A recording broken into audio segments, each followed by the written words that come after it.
Alright, so hello and welcome back. Today we're going to be reacting to Oversimplified WW1, all the parts, okay? In the description I have linked their video, go give them a like, it is their content. And it's going to be on WW1 today, so actually I know a little bit about this topic. The person that actually taught me a lot, substantially about WW1 is Dr. Shields. Dr. Shields, if I remember correctly, is the director of the Pacific National War Museum down in Vicksburg, Texas. Yeah, so our military history community is actually pretty small, and we all know each other to a little bit of an extent, okay? So I have done some videos on World War One. I'll link them up in the top if you're interested in like French versus German uniforms. Otherwise, I'll give you my perspective on this topic, and here we go.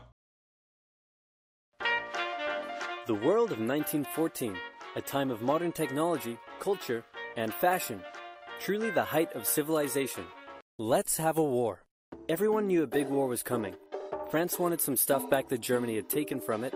Germany wanted to take more of everyone's stuff, and they were building a big sexy navy that was making the British uncomfortable. Okay, so that's a lot to unpack. Let's back this up a little bit, okay?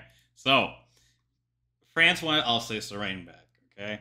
Alsace-Lorraine, they lost in the Franco-Prussian War in 1871 when Prussia, or the North German Confederation, came in there and beat France and took it from them, okay? It's always been a contentious issue for Alsace-Lorraine. France had it, Germany had it, France has it today, okay? Well, Germany had it again, and then France had it, so... Anyway, it's an ethnically divided region, and he's not... It's very, very simplified. But there's also some contentions before World War I, 1914, back in 1908, and even 1906. There were some issues with Morocco and Germany and Britain. I'm not very clear on that subject. It's been a very long time since I talked about them, but needless to say that there was a lot more issues going on than just, Alsace-Lorraine. And then we'll talk about the naval buildup, okay? So the naval buildup started under Alfred von Tirpitz, the German Secretary of the Navy, basically. Basically, he wanted to be able to meet the British requirements for the sea, okay? Now, the reason this pissed off Britain so much was because Pax Britannica. Pax Britannica was basically saying, we will have the largest navy in the world, and we will secure the sea zones for everyone, okay? Now, this implies that Britain should be the total superiority in the navy, okay? Germany said, no, I want a big fleet. So they started to build a big fleet. Britain had to respond. They started building a bigger fleet, okay? Before they started building these fleets, they had good relations, right? After they started this dreadnought race, I don't know if we'll get to it, but, it started up. And I'm going to stop talking now because I could go on for a little bit. So let's go. Let's continue this. Making the British uncomfortable. These two empires thought they were really cool, but lots of different people who lived there didn't think it was so cool. And some of them... And as he mentioned there, Austria-Hungary, the empire had a whole bunch of ethnic groups, and a lot of them couldn't talk to each other. And the officers of the Austria-Hungary had to learn languages of many different people, and you can see how this can be a problem. Had even been declaring independence with help from Russia. Everyone was talking about each other behind each other's backs. Throw in the fact that military technology had come a long way since the last major war, and suddenly everyone was pretty eager to beat each other up. In this area of Austria-Hungary lived some Serbs and Bosnians who hated living in Austria-Hungary. So the Austro-Hungarian Archduke Franz Ferdinand goes there for a nice drive in an open-top car with his car's route published in advance. And that went just about as well as you'd expect. Some assassins were waiting for him along the way and threw bombs at his car, but they missed and blew up some officers behind him instead. So the Archduke goes into hiding, leaves Sarajevo, and the whole war never happens, except... That could have very well been a very possibility, honestly. But that's not what happened. Another thing you should know about him, he was kind of a reformer. He wanted to reform the Austro-Hungarian Empire, okay, into a federalized kind of system, okay? He didn't get to do that. So that empire was doomed after he died. Which is saying something when Serbians wanted to kill him, even though he's like very friendly with actually Serbians and a lot of other people in the empire. No, the Archduke doesn't leave, but instead goes back out in the open-top car to visit the injured officers in hospital. The driver takes a wrong turn and by sheer coincidence gets stuck beside one of the failed assassins, who shoots him. Austria-Hungary is understandably pissed about all this, and they think the Serbian government had something to do with it, which they might have. So they go to their ally Germany. Okay, when they say they might have, there's something called the Black Hand. Okay, the Black Hand was basically a terrorist organization that tried to break away to Serbia, right, and cause up trouble. And then I can't remember the guy's name. Gripa Priestley. Anyway, the dude that shot him. Yeah. So, and then after he dies, the old man takes back over or is still king, except his son is dead, and he's very old. He's been ruling since the 1850s, if I'm not mistaken. So you can see how this is starting to get hot. Germany and say, hey Germany, we're going to declare war on Serbia, and Germany is all for that. So Austria-Hungary send a big list of impossible demands to Serbia, and when Serbia refuses, they declare war. Okay. It's oversimplified, but yeah. Basically, actually, Serbia answered literally every single demand was like, yeah, okay, except like one, and they had a few other issues that they wanted to initiate with arbitration from the international community. And Austria wanted war, so they were going to do it anyway. So after they rejected like literally one demand, they said, we're going in. So Austria-Hungary and Germany are friends, and Serbia is protected by Russia, who's friends with France, so they'll declare war on each other. When he says her friends from Russia and Serbia, it's because they are Slavic. That is the term that they would use for. That's why they are allied with each other. Okay, France and Russia are allied for convenience sake. They don't really share any cultural similarities, but they're allied for convenience sake because of this allied system that they have right here. Montenegro joins in too. France and Britain also have a kind of alliance. So when France says, hey Britain, you got my back? Britain is like, maybe? That is a very key thing. They said maybe, right? Because if this was to play out, just with these people going to war with each other and Germany doesn't invade Belgium, Britain might have very well stayed out of the war for a little bit. It's not saying that they wouldn't come in. They probably almost guaranteed would come in, okay? But they wouldn't have come in until like 1915, 1916, at which point France had capitulated. Without the BEF in France 1914, France capitulates. And then it's just a war on the East, and Germany historically won the war on the East and had to fight France at the same time. So this could be a very different world if Germany didn't go through Belgium. However, the border is fortified, so it depends, right, on how that's going to go.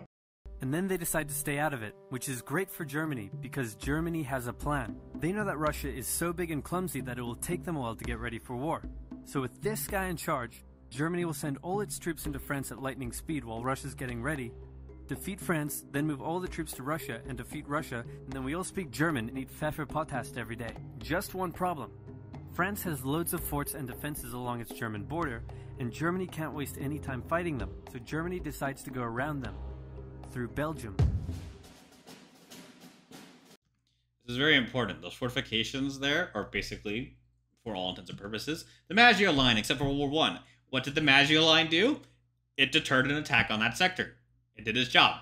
They went through Belgium, okay? When you go through Belgium, Belgium was guaranteed by the UK and everyone else. However, Germany thought that they wouldn't actually follow through with their guarantee, because that would be stupid, because then the war would be massive. That's what they thought. However, Britain did defend Belgium, and this is what led to everything, okay?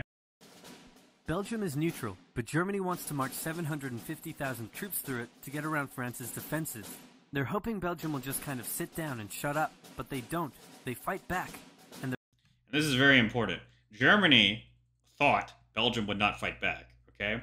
They thought it was insane to fight back. They wanted nothing to do with Belgium. They were not going to occupy it. They were legitimately just going to go and use their territory and go around and hit France, okay? They had no intention of occupying the country. However, when they started to fight back, the Kaiser and the chiefs of staff were like, oh my god, they're actually fighting back. Do they not understand that they're going to get obliterated? And this was all the decision of King Leopold, if I remember correctly. The King of Belgium basically made this decision. So they're pretty good too, so they slow the Germans down. What's worse is that Britain shows up, and they're pretty pissed that Germany's invading neutral countries. So now Britain declares war on Germany. So Germany push on through Belgium and commit some atrocities along the way. They also wear spikes and sometimes skulls on their uniform. So if you're trying to not look like the bad guys, good job. The Allies have... So yes, the rape of Belgium is basically Germany was, again, they want to move through the territory, but the Belgians were putting up a fight, and they were also using guerrilla tactics, okay? They were thought this was unchivalrous, and you can't do that. You can't be shooting us with civilian clothes on from the top of rooftops, okay? That's what was happening. Let's not mince two words about it, okay? Germany, in retaliation, lined people up against walls and shot them, okay? They shot the collaborators, okay? There's even that famous story about the nurse being shot. She actually turned out to be a spy, as Germany said that she was, but Britain and everyone else thought that said she was a nurse, and that was a crime against humanity or a war crime, okay? So it's important to remember these things. Have a propaganda extravaganza, and this starts having an influence around the world, notably in America. The And also, one other thing, the skulls on their thing is not a SS. Well, it became an SS kind of thing, not really. But basically, it's meant for cavalry, right? The crossbones and the skull. US President Woodrow Wilson sees himself as a bit of a Jesus figure, and spends most of the war... I could make a whole goddamn video on Woodrow Wilson. But yes, basically, he did. Or trying to get everyone to just hug it out. But there's also a large population of ethnic Germans living in the United States, and when the war first broke out, they were like, yay, Germany. But now that they're committing atrocities in Belgium, they're less enthusiastic. Let's play Spot the French Soldier. Well, I'll mention something about that German stuff, okay? Yes, it happened, right? They were discriminated against in the United States because Germany did these atrocities, and people started to change their names to more American names, right? That's just what happened, and people had to volunteer that were of German descent to show that their patriotism of America. And as right now, he's about to show the French soldier's uniform. I made a video on this. I suggest you go. I'll link it on the screen. Go look at that thing. But yeah, basically, or it'll be in the front of the video probably. But yeah, they wore this uniform, and you can see why it's bad. Did you see him? Easy, right? He's wearing a bright blue uniform with red trousers. And do you know who else spotted him easily too? The Germans. So when the French were slowly marching in columns through the countryside, the Germans easily tore them to shreds with their giant guns. All the nations involved in this war went in with an old school war mentality, and all of them had to update their uniforms and tactics a lot during the Great War. Yeah, pretty much. Serbia having no boots, that is really a thing. They used to wrap bandages around their feet at that point and use really whatever they could. And as you can see, France went around with red trousers. However, it did serve a purpose, identifying yourself, and, blue, red, white are the French colors, right? So, uniform should reflect that. It didn't really work out very well. Because this war was going to be like nothing anyone had ever seen before. Russia's ready for war, and way earlier than expected. Hey, Austria-Hungary, can you get on top of that? Oh yeah, sure, we've got this. Nope. Yeah, that's basically Austria-Hungary the entire war, more or less. Okay, they did actually pretty well on the Italian front, considering. I'm not saying they did amazing or anything, but they did well. They're about to get, Russia destroys Austria-Hungary pretty much the entire war. And Russia does mobilize faster than Austria-Hungary, okay? Everyone thought Russia was a backward place, and it was. Let's not get too words about it, but they did have a pretty decent rail network system, and they had prepared for mobilization, right? And they got their forces together. So Germany has to send some troops back to the east to defend against the Russians. The chief of staff of the Austro-Hungarian army is this guy, and although he is handsome, he turns out not to be the best military strategist. Austria-Hungary constantly ignores Germany's advice, and then comes running back to Germany whenever they get in trouble. Yeah, Konrad von Hotzendorf is a character and a meme, and he is really bad as a chief of staff, which is basically the whole army commander, or not army commander, but military commander for Austria-Hungary, and it's bad. Austria-Hungary even gets its ass kicked by tiny Serbia, who repels all their invasion attempts at the start of the war. Yep. Think about that. Serbia's able to hold off Austria-Hungary, yeah. They're not very good. It's better news for Germany in the north, though, where they almost completely wipe out the Russian Second Army. That little Battle of Tannenberg, you could take a whole class on just that Battle of Tannenberg, okay? But more or less what happened, Paul von Hindenburg, if I remember correctly, comes out of retirement there and is in charge of the army and kicks their ass. Now, Russia should have won that battle hands down, okay? The problem was the two generals didn't like each other. They literally hated each other, so they wouldn't support each other. And defeat in detail, right? Hindenburg brought his army, kicked one of their asses, and then brought it around and kicked the other one's ass. Wipe out the Russian Second Army. Back on the Western Front, the Germans continue advancing and are in sight of Paris. At this point, anyone would be forgiven for thinking the Germans were going to get that quick victory after all. But then things start to go wrong. The French commander-in-chief knew something had to be done, and he ordered his armies to stop retreating. In the resulting battle, a gap opened up in the German lines. If a gap opens up, the enemy can use it to flank you from the side and behind. And I pause it here because it's one of the great mysteries, because technically Germany had enough units to move through Paris, the gap was exposed, and it was a very critical gap. Okay, if they had more men, they could have plugged the gap and continued on. It's just one of those things. The BEF played a pivotal role here and was decimated for it. If BEF wasn't here, Paris is gone. Okay, and it depends.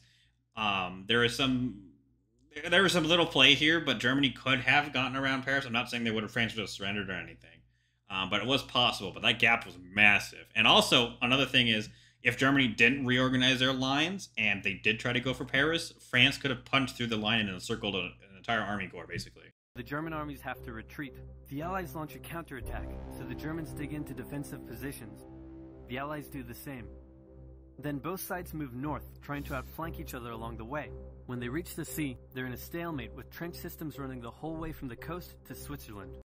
And people are like, why didn't they just go through this Switzerland? And I'm like, have you been to Switzerland? I have, actually, when I was a kid. But anyway, yeah, Switzerland's a mountainous country, and they had fully mobilized by this point, okay? They had like some 300,000 men. And 300,000 men in defensive positions on a mountaintop is not going to go well for anybody. And nobody wanted to piss off the Swiss because they would swing in favor of each side, right? As you can see, if you look down here, Switzerland has a border with Germany that extends a very long way, even with Austria-Hungary. That would open up a massive front that they would have to cover. That's why nobody wanted to piss them off. That's why armed neutrality actually works instead of neutrality. The beginning of trench warfare on the Western Front. Here's how trench warfare works. Two opposing lines of trenches with no man's land in between. One side would pummel the other with hundreds of thousands of artillery shells, sometimes for days at a time. This had a huge psychological effect on the soldiers, leaving many shell-shocked. Then, the attacking troops would leave their trenches and rush across no man's land. A muddy... He says rush. That's not quite right. They walked across no man's land, okay? Now, you need to think about this. So, let's take for example, let's say you're a new dude, okay? You have received basic training, so you know how to march in a line relatively well, okay? You know your buddies, and your unit morale is higher because you know that your buddies are next to you, okay? What is the one thing you don't want to do?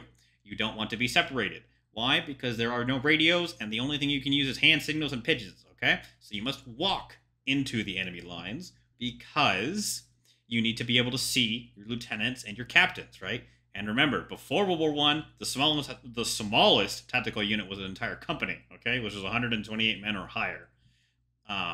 And they would have to walk towards the enemy, so in all due order, right? And then they would get mowed down. That's basically how it worked. Eventually, they started to use trench raiding tactics and started running and sprinting, but, you know. Muddy wet mass of shell craters and barbed wire. The defending trench would unleash machine gun fire on the attackers, inflicting thousands of casualties. The attackers would send wave after wave until either they gave up or the opposing trench was finally overrun. There would be months of fighting and the deaths of thousands in order to gain a few meters or kilometers of land. Living in the trenches was hard work too. Corpses, mud that could swallow you whole, pools of poisonous water, rats, disease, the smell. It's insane that millions of soldiers put up with these conditions and commanders ordered them to do so for years. And yes, another thing about those trenches is the Entente, so Britain and France and Belgium, built trenches that were basic. Okay, Germany built more advanced trenches with concrete, right? They had better living conditions. This was because all Germany had to do was sit there and defend their position. France had to attack.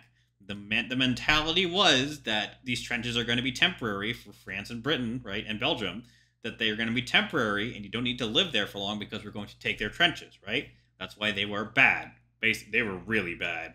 German, on the other hand, were a lot better because they had to sit there for a while, right? They had achieved their objectives, and all they had to do was basically sit there. So I'll see you at part 2.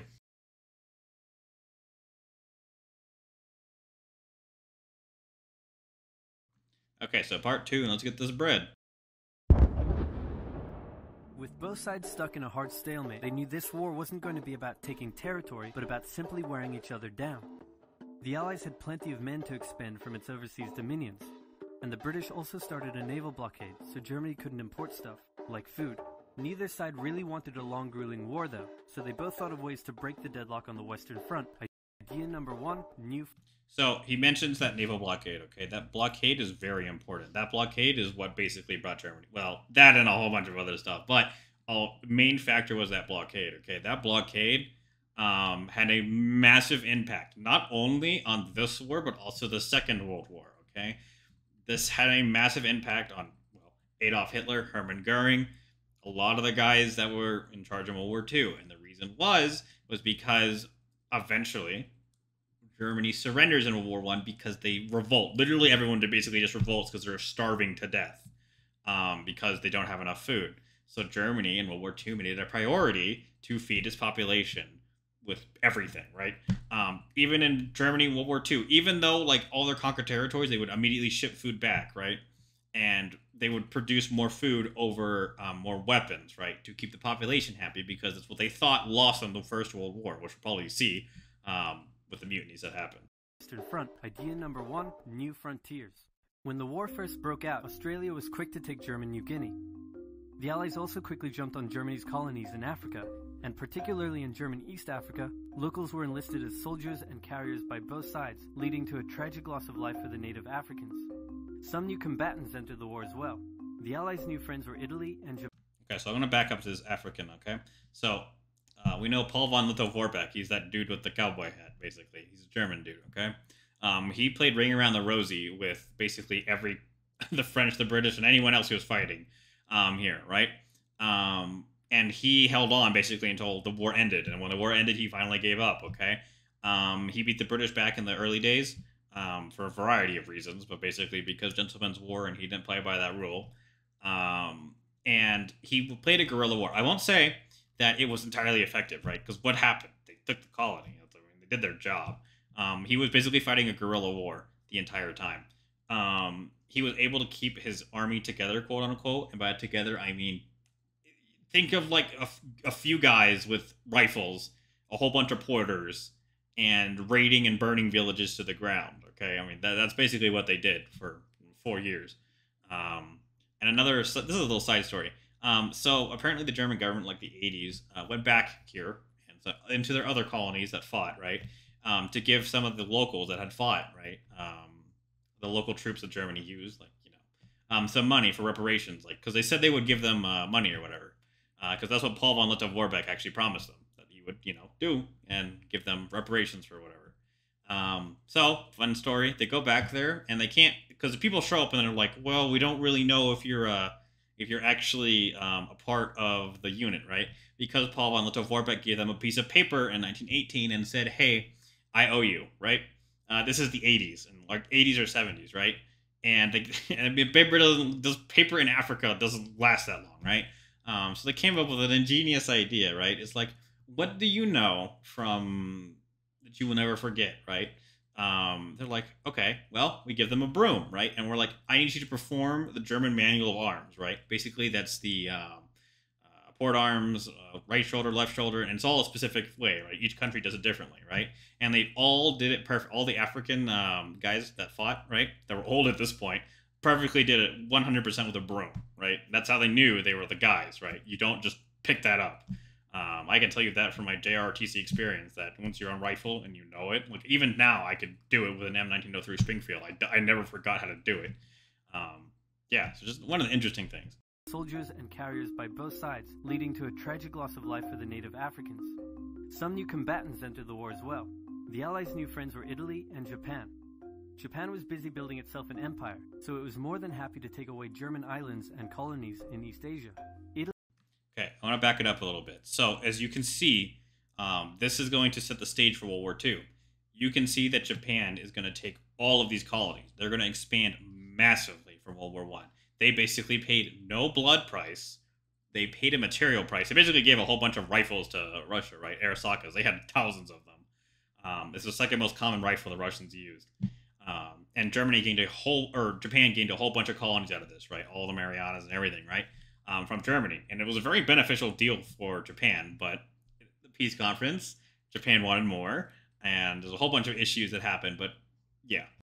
In East Asia, Italy actually had an alliance with Germany and Austria-Hungary before the war, but after some tense relations, and then the Allies promising to give them some of Austria-Hungary's stuff, they switched sides. Okay, this is kind of true, right? So they did have an alliance. They had a defensive alliance. So Austria-Hungary, Germany, and Italy had a defensive alliance. If one of the members was attacked, all of them would come to their defense. That was not what happened. Austria-Hungary attacked Serbia in an offensive war, so Italy was under no obligation to join, right? And then they waited around, and the Allies said, hey, if you'll come in, we'll give you all this land. And Italy was like, okay, cool, bet. I'll go do this. It is also important to remember that Italy had just fought the Ottomans, won, I think, barely.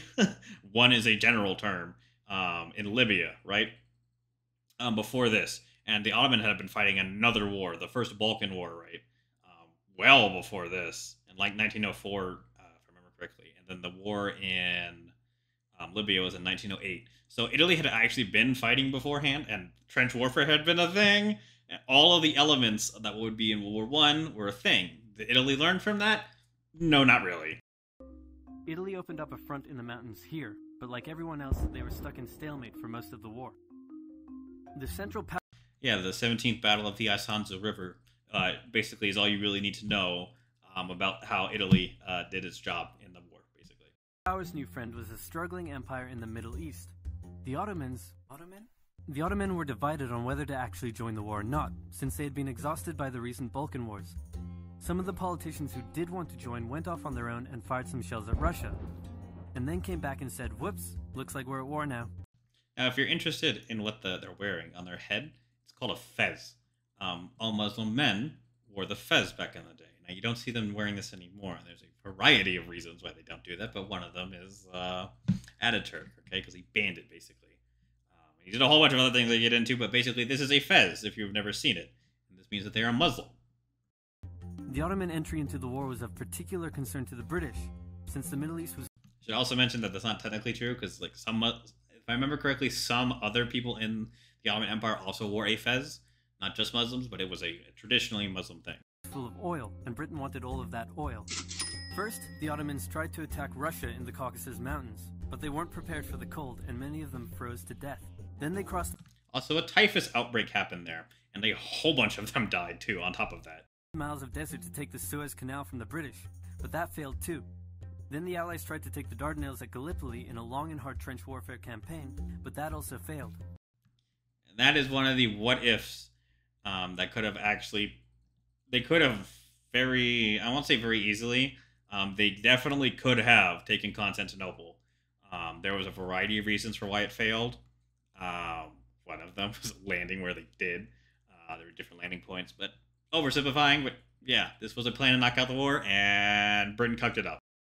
The Ottomans blamed their initial losses on the ethnic Armenians living within Ottoman territory, and the resulting Armenian genocide led to the deaths of 1.5 million people. Yes. I saw a recent Netflix movie. I don't remember the name, and I could not be bothered to look it up. The Ottoman Lieutenant, right? If you go look at that movie, it's about, okay, basic premise, there's a white, famous, like rich white girl, right? And she comes here to go hang out with a doctor and give him money and supplies. I'm oversimplifying the movie because it's trash. And basically, the World War I happens, and the genocide is happening, and this Ottoman lieutenant decides that no, that's a bad thing, and then tells them not to shoot the Armenians, and like gets shot for it, and then dies on a boat or something. Anyway, yeah, the Armenian genocide happened, and you can see where it is particularly the yellow area that I'll highlight. It's on the border with Russia, right?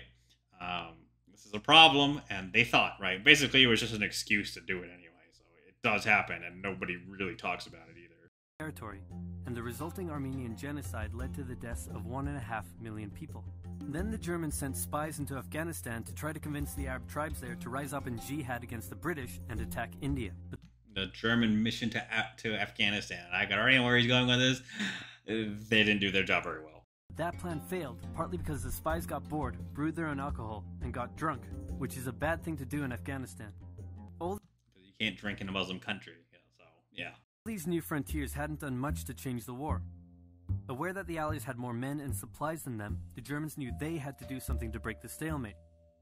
Before the war, there was a big conference that set out the rules of modern warfare. No chemical weapons, no killing civilians. Basically, don't be jerks. The Germans held a meeting and decided to be jerks. Zeppelin air raids commenced over British cities. They also started attacking the Allied trenches with chlorine gas, and they used submarines to sink civilian ships. One such... Okay, so yes, they did that. The reason for the submarine warfare is a little bit more complex. Basically, both sides are playing fast and loose with the rule, right? You're not supposed to have armed civilian ships, and they're not supposed to carry military cargo. What did they? What did the British have? Armed cargo ships with ammunition on them. Okay, so the subs would come up. They would be like, "Hey, I need you to board your lifeboats and get off the ship," and the ship would return fire on them. You can see why this is a problem, right?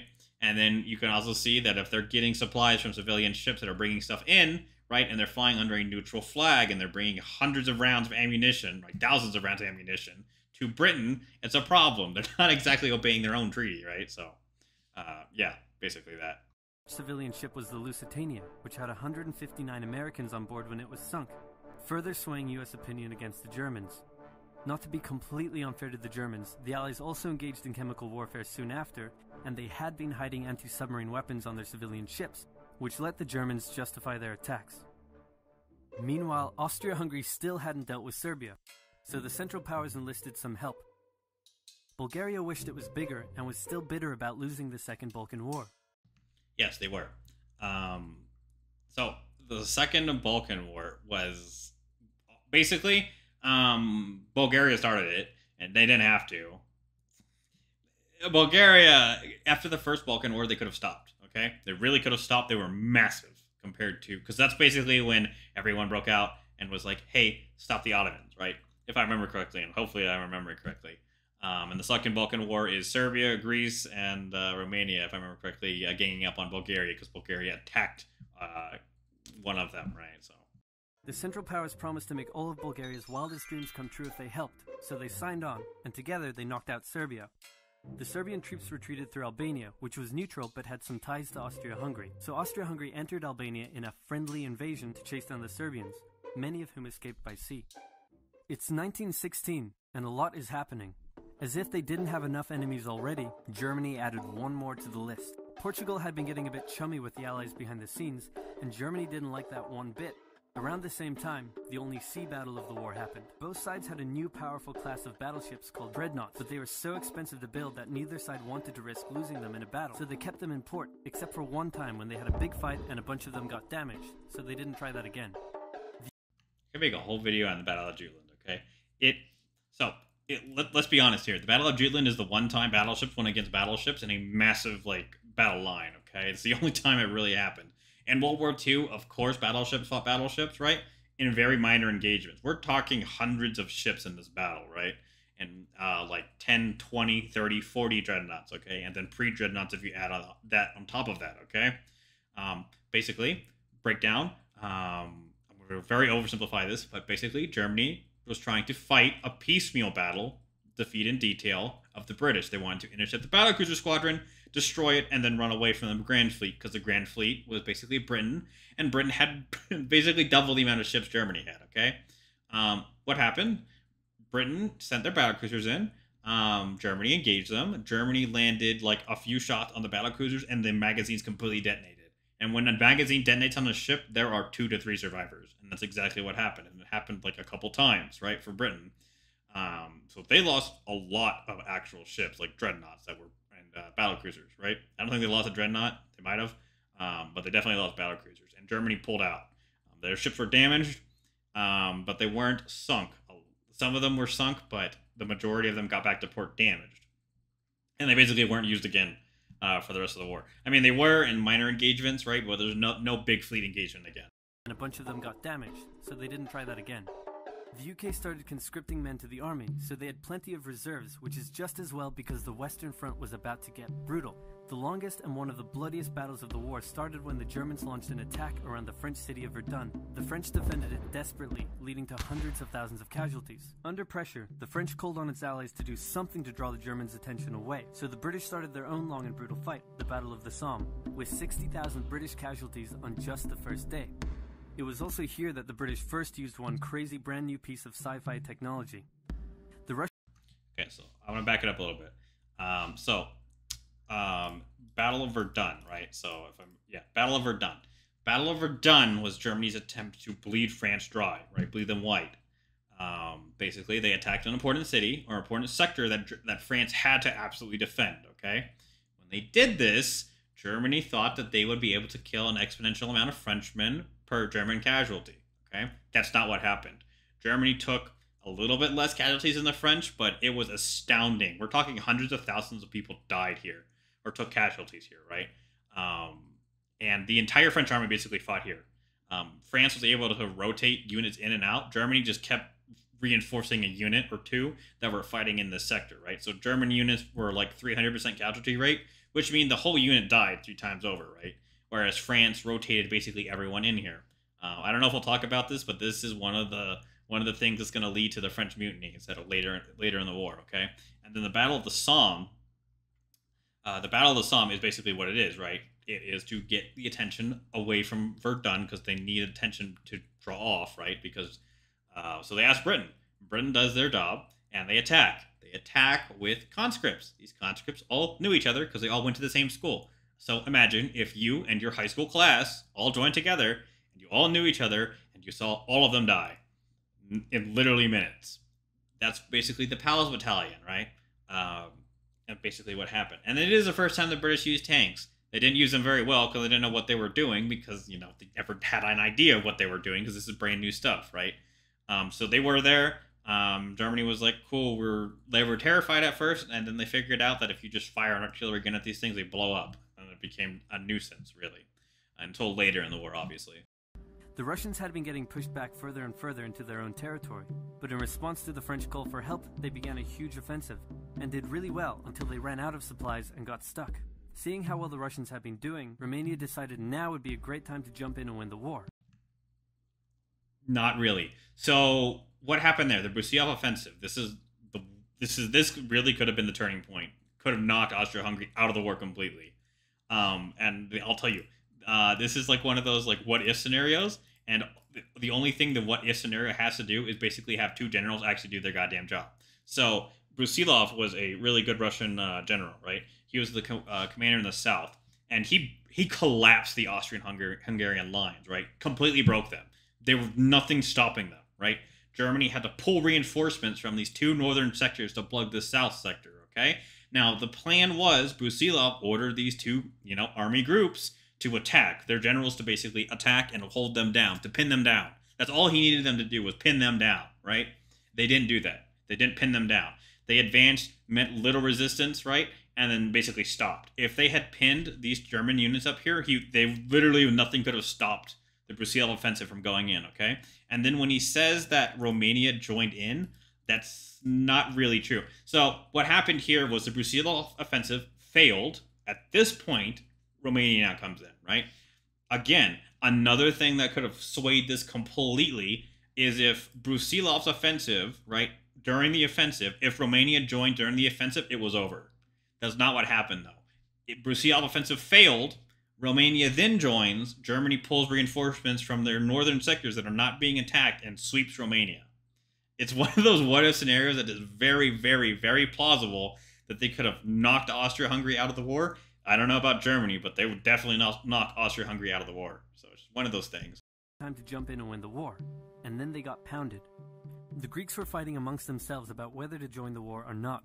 The king liked the Central Powers, while the Prime Minister wanted to join the Allies. After a brief national schism, during which the country split into 2, the king finally abdicated and the country reunited. With Allied help, they began a new offensive. Very oversimplification of that. The king of Greece could have very well kept his position, and there was a variety of factors that went on, and basically he was an idiot. Just like Tsar Nicholas II. Tsar Nicholas II literally had to move his pinky like maybe twice, and he could have not abdicated in the revolution, okay? There were many things he could have done before the war. Even during the war, he could have done stuff, but he again didn't. So, yeah. In the Middle East, Russia was pushing into Ottoman territory from the north. The British had also made a landing in Mesopotamia to protect Persia's oil fields, and they had also sent a small army up the Tigris River to try to take Baghdad, but the army got sieged in the town of Kut along the way, and eventually surrendered. A new offensive was launched from the south with all-out desert warfare. The offensive was aided by one famous British officer, better known as Lawrence of Arabia, who helped lead the Arab tribes in a revolt that wreaked havoc on the Ottomans. We all know Lawrence T. Lawrence of Arabia. We've made so many movies about this guy. But yeah, he was one of the key figures that in the Arab Revolt, basically, that happened. Supply lines. By the time 1917 rolled around, everyone was exhausted. There were mutinies in the French army, the German populace was starved. So I want to talk about those French mutinies, okay? So France, after Verdun, ordered another massive attack, okay? The guy that won at Verdun, right, was appointed chief of staff of the French army, right? Overall commander. He said he won Verdun, so he can win anything else, right? He prepares a big offensive. France, he ignores reports that that the enemy knows he's going to do this attack, right? Because he's had been saying he was going to do this attack. So the enemy knows he's going to do this attack. He does this attack, and it becomes a bloody massacre on the French side. Okay, so French morale absolutely plummets at this point because this was the one promise they had. We had a good commander, we have a good plan, and they hyped it up so much that when it fell bad. Okay, this led to French mutinies. Okay, now this scared the absolute shit out of France. Okay, I cannot stress this enough. France was the high command, the officers of France were absolutely sure that this was it. They were just panicked, and this was it. They were going to be overthrown by communists or syndicalists at this point, right? And it was over. That's not really what was happening. Basically, the French soldiers were saying, I'm done. I will refuse to take part in any more of these futile attempts to cross and attack a line, right? That we're just going to die doing it, right? An average person responds to being told to go die, basically. They said, we will sit here and we will defend our line. We will defend France, but we are not going to attack anymore, okay? Some of these revolutionaries did arm themselves and they killed their officers. Most didn't. Most just disobeyed orders to attack and said, nope, we're just going to sit here. We're not doing anything else, okay? France responded by using a stick. They shot the guys that were doing basically the revolting, right? The actual leaders, they shot them, lined them up and shot them. Then they implemented actually rotations, right? Because French soldiers had not been able to really leave the front line, so they started to get leave back to France to, basically see what they're fighting for. They improved food. They improved the trench networks. They did a whole lot of stuff, and it saved the French army. Because if they didn't do that, the French army was done at that point. At least that's what the officers thought. And Germany's also having a lot of food problems right now. Starving, and the war had drained all of Russia's supplies. There was no clear winner, and it was still anyone's war. The only question now was, who was going to break first? And the answer was Russia. Tired of not eating, and mad that a crazy magic homeless guy was calling some of the shots, there was an yeah, I can make a whole boon on Rasputin, but yeah, basically Rasputin, he was a madman, a man of God, obviously, and he and the Tsarina were back in Moscow. I think it might have been St. Petersburg at this time, but I'm pretty sure it was Moscow. And basically, he got good with the royal family because he was able to magically cure their son, because their son had hemophilia, right? If he got cut, he would die. And he'd just been hanging out with the royal family, and they're like, this dude is actually crazy. That's what they thought at the time, right? Not us. They thought this at the time. He's crazy. And a witch dude. Yeah, and he had been doing a whole bunch of stuff. So this made the royal family's image plummet. It had already plummeted at this point to near zero, but this was added on top of the fire, right? And there's a funny story you can go look up on Rasputin. I think they might have done an Oversimplified video on him. But basically, yeah, a whole bunch. They tried to kill Rasputin a whole bunch of times, and they basically just all don't work. And then they just said, "Fuck it," and they just shot him 100 times and threw his body in the river, and it finally worked. An uprising in Petrograd, complete with riots and strikes. The riots turned into a full-scale revolution, and a new government overthrew the Tsar. Then a few months later, the Bolsheviks overthrew the new government, and they pulled Russia out of the war. Okay, now the reason the Bolsheviks overthrew them was because the government that had overthrown the Tsar refused to get out of the war, right? The Bolsheviks thing was peace, peace, bread, I can't remember, peace, bread, something else, right? Basically a very slogan that would that would, was very popular, right? I want to stop the war. I don't care what the cost is, and I also want to eat, right? So very popular, especially because the elected government was still pursuing the war. This was great news for Germany, who now only had to focus on the Western Front. But there was still one problem. And I shall mention that the Bolsheviks also didn't want to pull out of the war, but they eventually changed their mind after a while. The pesky United States of America was looking increasingly like it was going to join the war. America had been selling supplies to the Allies throughout the war and was getting super rich off the back of it. Meaning, Yes, they were. Yes, they were. And I think the slogan for the Russians was "Peace, Land, Bread." Like I remember it now. But yes, the United States was earning a lot of money at this point for doing a whole bunch of economic stuff. Right? We were supporting France. We were supporting Britain at this point. A whole bunch of military aid. Right?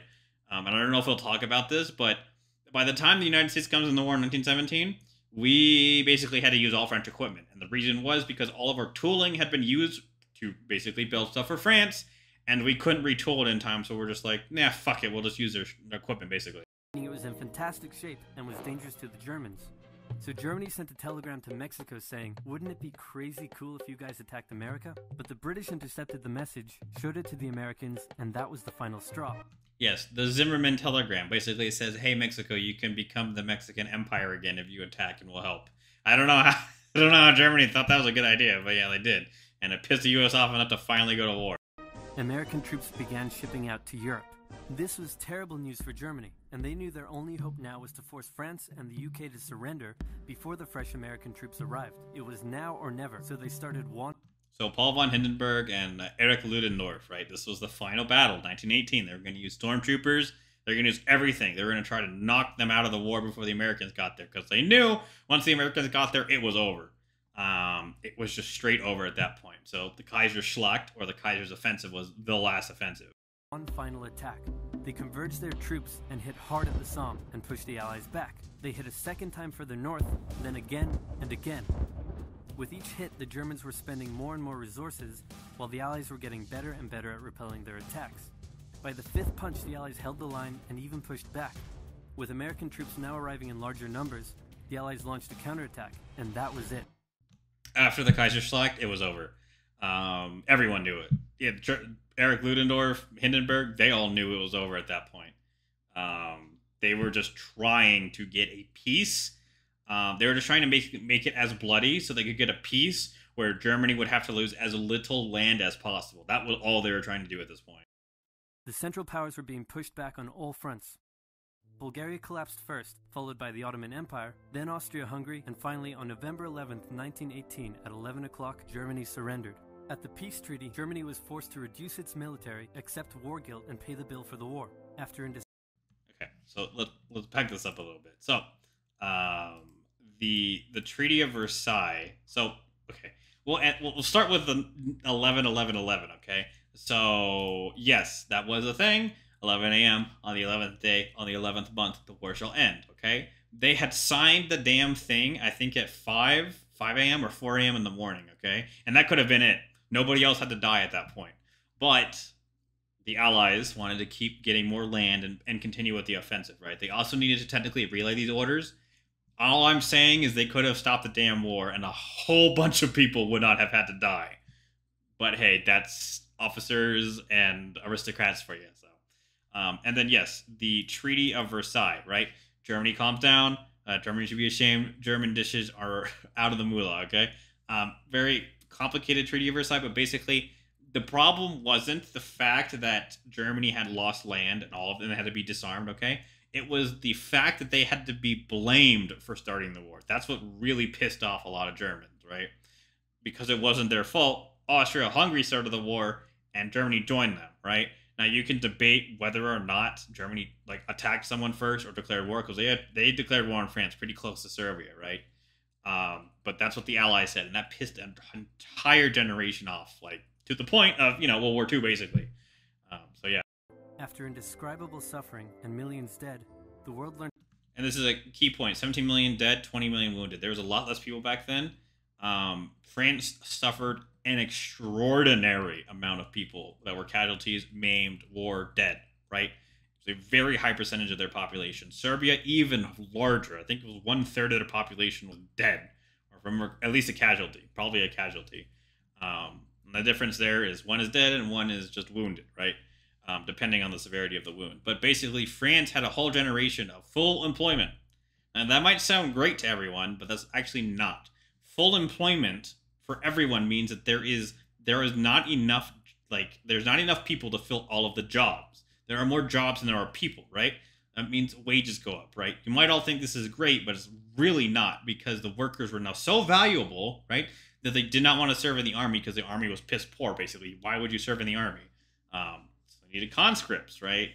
It led to a lot of problems. Learned its lesson and never had such an awful war again. For about 20 years. So yeah, we'll end the video there. So the 20-year thing, that's an actual quote from a French general. It's like, yeah, we have bought ourselves a truce for 20 years. When they signed Verdun, because he looked at it and he said, yeah.